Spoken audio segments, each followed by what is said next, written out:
tonight we are talking about the Will Smith slap. I know I'm like a week or two late on this, okay, I know.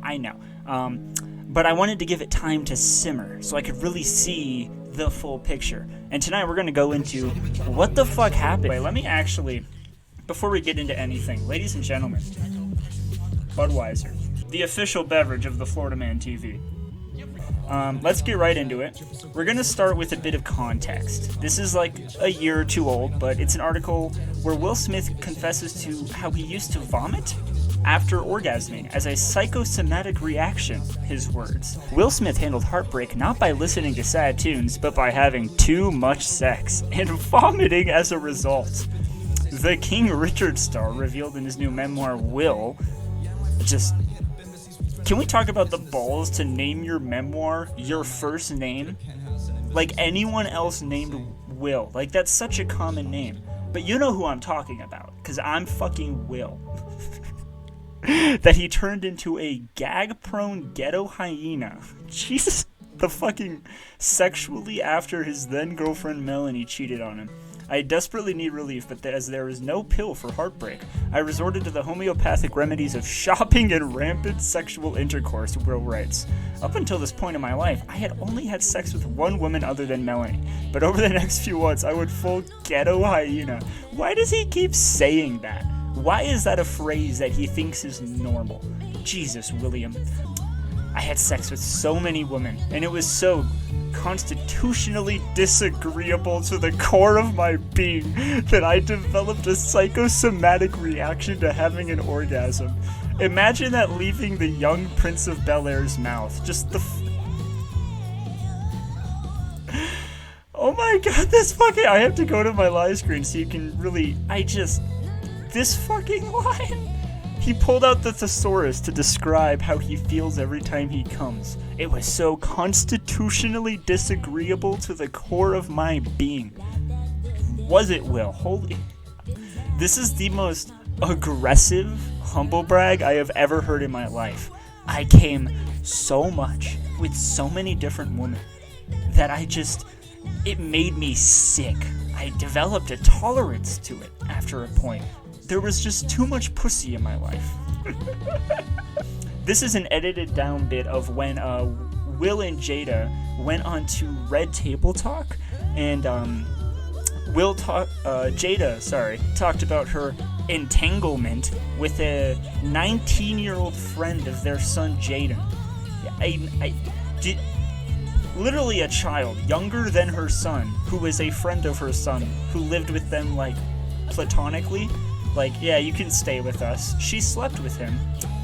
And this is an interview talking to Will about how she needed that comfort with someone else. And it's just the most fucking...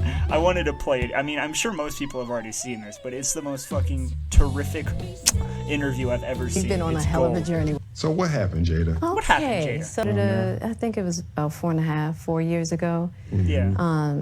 Started a friendship with August. Mm-hmm. And that's his name, August. We actually became really, really good friends. Mm-hmm. Did you? And it all started with him just needing some help.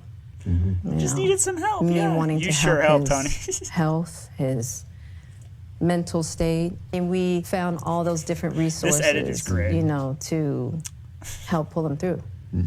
And from there, you and I were going through a very difficult time. Yeah. That particular point in time, it was indefinite. Yeah, I really felt like we could be over. Can we pause on that? At that point, we were going through a difficult time. She just puts that on him. Like, we were having trouble. So I slept with someone else. And all of the context and everything else is not relevant, and it's kind of your fault, actually. And Will just sits there, yeah. Uh-huh. We were over. And then what did you we do, were Jada? over. Well, I think from there, as time went on, we were I got over, into okay? a different kind of entanglement. I think you need to say... the fucking crazy. I got into a different kind of entanglement. I got into a different kind of entanglement with August. Happened. Please say what happened. I got into an entanglement with August. I got into an entanglement with August. Will's just sitting there. Can you please tell them what you did? Can you say what happened? And she's like, well, like this kid, like we had like this like emotional entanglement. Will's just, Jada. I was in a lot of pain, and I was very broken. Now, in the process of that relationship, I definitely realized that you can't find happiness outside of yourself. Mm-hmm. And luckily enough, Wow, that's such a profound way to say that you like cheated on me and like you realized that it wasn't the right move after the fact. That's so crazy. It's so profound. you and I were babe. also going through a process of healing in a much different manner. I would During that time, Yeah, launched thank you for it. What is the what antonym of mansplaining? Girlsplaining? Girl bossing? Did she just girl boss him so hard that she girlsplained?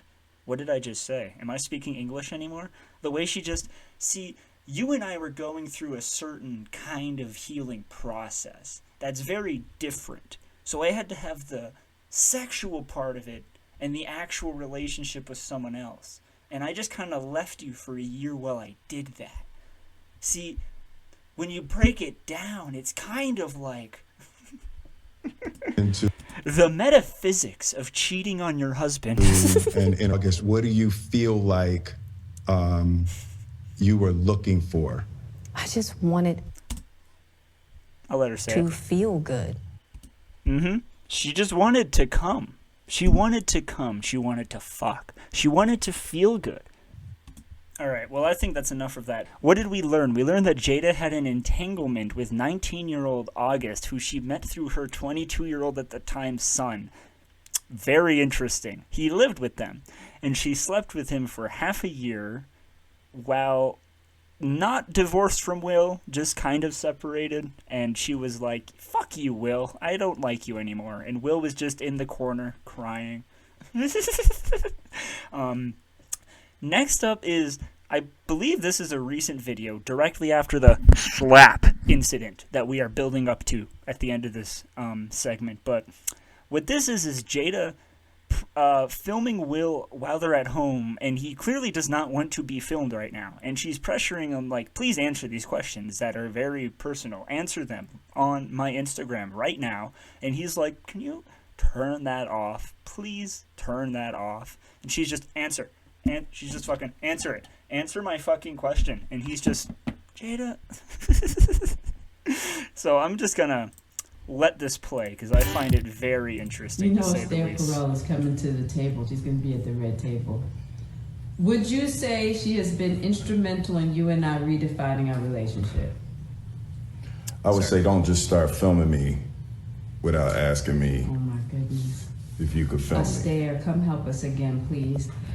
I'm still dealing with foolishness. Don't. No, because she don't just. I'm dealing with Would you foolishness. say that she helped us heal that it? the hurts that we caused between one another? My social media presence is my bread and butter, okay? So you can't just use me for social media and not. He's like don't clearly just start saying, I'm standing in my house. yeah, he's like clearly saying like, this is my whole career, is my reputation and personality, and it's already kind of at risk this week. Can you please not film me while I'm like, we're both having an emotional moment? Can we keep this personal? Can you not be streaming this? Please turn that off. I'm home right now in my kitchen. Please stop. And she's just, Don't just start rolling.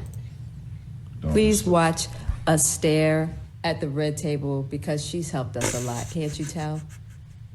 that's the woman who You know, interviewed them Esther about Perel her is coming cheating to on the him, table. She's gonna and be at how the red they table. reinforced that it was really good Would for you them. say she has been instrumental in you and I redefining our relationship? Yeah, that when I cheated on you, I it would was say a don't good just thing. start filming me without asking me. Oh my goodness. Yeah, that's that video. That's very interesting. I don't think he doesn't answer the question, but basically she's like pressuring him like, so that woman that framed us in a public way that when I cheated on you it was good for us and that we're over it even though you're clearly not and I never really cared, that was a good thing, right? That was a good thing, right? And they're like sitting there and she's trying to and he's just like, can you fucking stop? But at the end of the day, she's not the only one who's guilty. Ability to make your wife happy. right? Just like it's not my wife's responsibility to make me happy. It's my responsibility to make me happy, and it's her responsibility to make her happy, and then we're gonna come together and build on that happiness. Blaine's quote. Yeah, so basically, this interview, all I really want from it is a couple of quotes. I love this, where he says, "Marriage for us can't be a prison, and I don't suggest our road for anybody." Like, basically saying, like, we've both cheated on each other a lot, and I don't think most people should do that.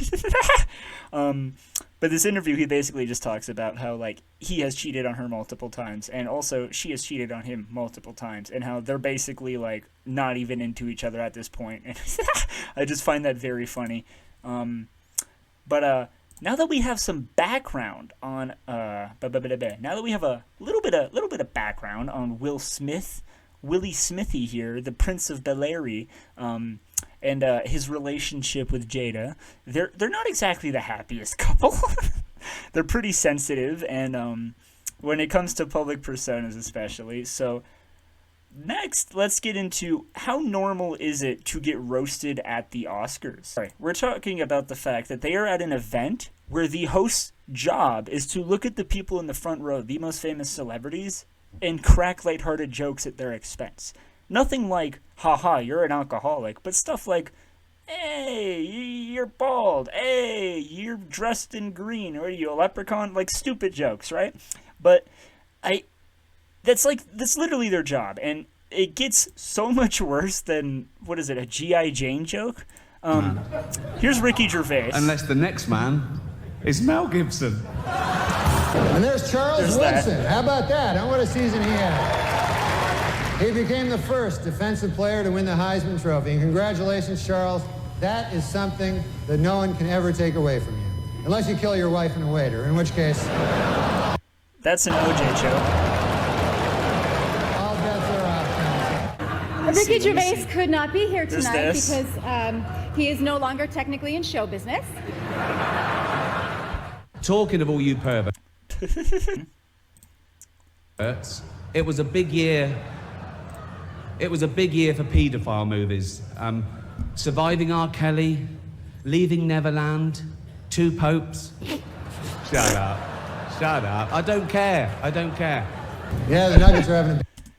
See what I mean? Like, it is very normal to look at the other celebrities there and make fun of not just them, but, like, their art and everything at the event. The whole point is to make light of what's happening so that it doesn't feel too serious of an event. That's their job. You get the idea. It is very normal for the host of the Oscars to crack jokes at the celebrities attending, especially those up in the front row and those who are more famous and who are friends with the people in the audience. They will just rip on them because it's part of their job description and part of the event, and Chris Rock has done exactly that in exactly that role before. And all of this preface brings us up to the moment. The moment that we have all been waiting for. You know who's got the hardest job tonight? Javier Bardem and his wife are both nominated. I will say... Now, if she loses, he can't win! Right there, similar context, joke at a couple, kind of a wife and then at them, followed up with, I think, a kind of love you continuing. It's a gentle rip from celebrity to celebrity. It's very normal, that's his job, and look at what they do. He's praying that Will Smith wins. They laugh, Please. and then it moves on to Will Smith. Jada, I love you. G.I. Jane 2, can't wait to see it. That is the joke. She looks like G.I. Jane. Now, let us do something here. G.I. Jane, if you will. Here's a direct comparison. That's good. Right here. It's a funny joke because it works. And also, it's not mean. Because let me tell you, G.I. Jane is kind of fucking hot, okay? That's not a diss. It's just a funny joke. But that's the joke. G.I. Jane 2, love ya. That's the joke. Let me play it one more time for the people in the back. He is praying that Will Smith wins. Like, please, Lord. Jada, I love you. G.I. Jane 2, can't wait to see it. All right? And if you notice here, there's a very stark contrast between the two of their reactions. Will Smith here, aha! Good one, Chris. Good one, buddy. Jada. Now, the camera pans away from these two. And I could only imagine that what happens here is Jada turns to Will and goes, Will, are you going to let him just say that? Make fun of my alopecia? Really, William? And Will goes, oh, fuck. I don't want to sleep on the couch tonight. I want to sleep in my bed. So Will thinks to himself, what can I do? I have to defend my woman so that I can, not be in the doghouse tonight. And then the following occurs. That was a nice one. Okay. I'm out here. Uh-oh, Richard. Oh.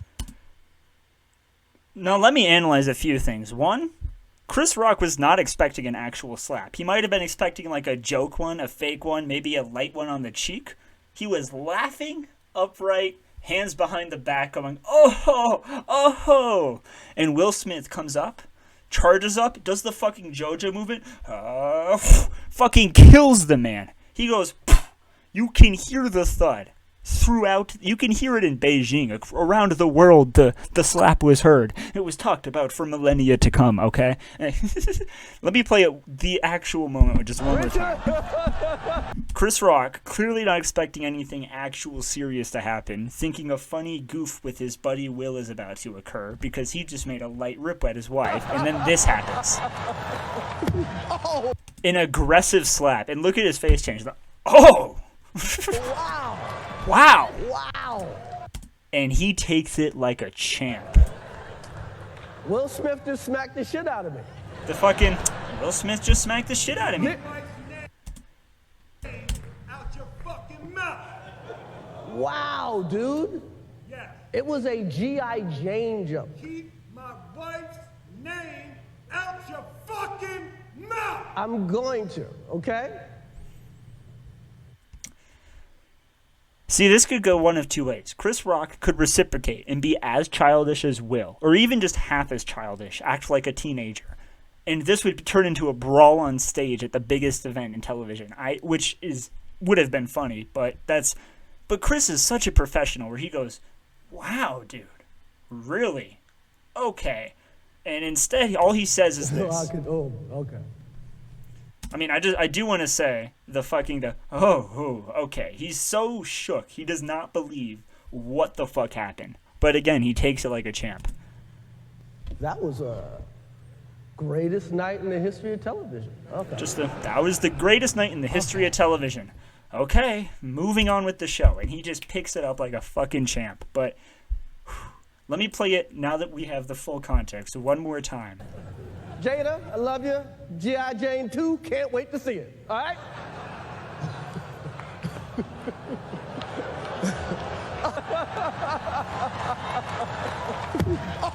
Whoa! Wow! Will Smith just smacked the shit out of me. He did. What a child. Wow, what dude. What a little baby child. It was a G.I. Jane jump. Keep my wife's name out your fucking mouth. I'm going He's so to, aggressive. Okay? Okay. Okay. That was Jesus. Greatest night in the history of television. Okay. God, what a professional. Everyone loves Chris Rock. Everyone loves Chris Rock in this household. All right, moving on. Apparently, Will Smith was banned from the Academy as a result of this event. What does Will Smith's 10-year ban from Oscar ceremony mean? A steep price for him to pay. Apparently, Will Smith has a 10-year ban from the Academy. He's unable to attend. He can still earn nominations and possibly win awards, but he cannot show up to another Academy event for a fucking decade. They said, we don't want you here.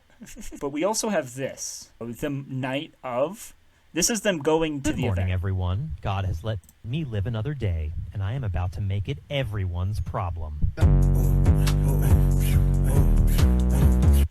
That's a warning. They're getting ready to go to the Oscars, and they go, God let me live today, so that's going to be everyone else's problem. And the second they show up at the event, the two of them go, there's going to be a problem. Yeah. I hate them so much. But anyway, that was the Will Smith slap. I believe that what it is a signification of a man becoming washed up, who was once the Prince of Bel-Air, slowly divulging via from A to B to C tier movies, eventually on fucking YouTube, and now committing assault at the Oscars. Also, he won an event that night and gave a speech and said something about, I don't even want to play it, but it was so stupid, but Will Smith is a fucking disgusting shell of he's a worm, little fool, little idiot. That's my opinion on Will Smith. Ever since he said Fortnite, I've not been a fan. But yeah, thanks for watching. That was the Will Smith slap.